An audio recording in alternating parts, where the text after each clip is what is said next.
this timeline, I've used BCC Velocity Remap to slow down this mountain biker right there, and then he resumes his normal speed. So the Velocity Remap filter is different from the Optical Flow filter in a couple of ways. If I go into a new timeline, it'll be easier to show you while I recreate the effect. So here's the source footage playing at regular speed. Unlike the previous footage, this was shot at 24 frames a second with a regular shutter speed, so you can see all the motion blur in this shot. Those two things make this a less than ideal candidate for optical flow to begin with, but also the fact that the camera angle is constantly changing and the foreground and background are both moving in different directions.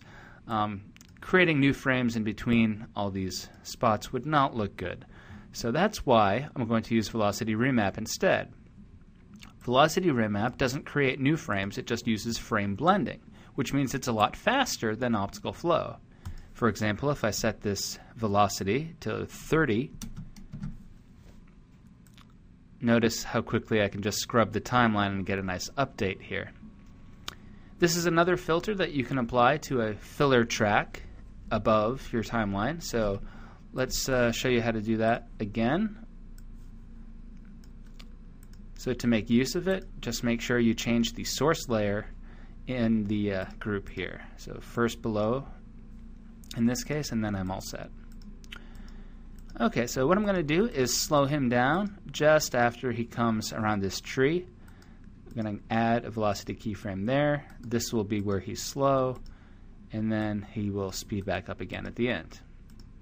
Maybe create another keyframe in the middle here to keep the slowness going a bit longer.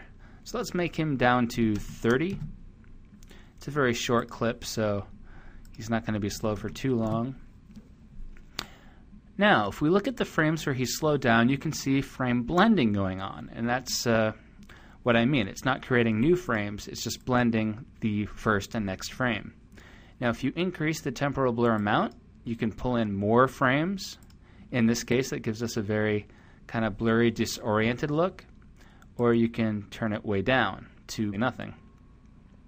So in this case, I would say like around 0.6 or less looks fine. But you can also change the frame blending mode. So here, let's say I want to go fast opaque. This gives equal weight to the incoming outgoing frame, doing a cross dissolve on each one. Or I can try boost exponential, which is a color sensitive blending method.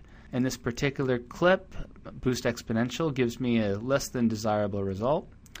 Equal power positive works well on clips that have a lot of dark in them. Boost power negative is good for lighter clips. This particular clip I think looks better with boost power negative. There's not a lot I have to do other than make that change.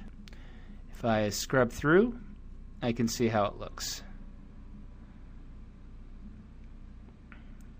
Another option in this filter is the graph mode, and the graph basically just shows you the speed over time. So this shows you that the speed is going along at 100% there, then it slows down a bit here, the blue line is where I'm currently parked, and then it speeds up again towards the end. So if you want a visual representation of how your speed is changing, this is the graph mode for that. Don't need it right now, and that's all there was to it. So those are some of the speed change or time change effects available to you in Boris Continuum Complete. Now if you have more questions, each filter does come with a very useful help file which illustrates all the parameters and how they should be used. And you can also check online for more help at borisfx.com.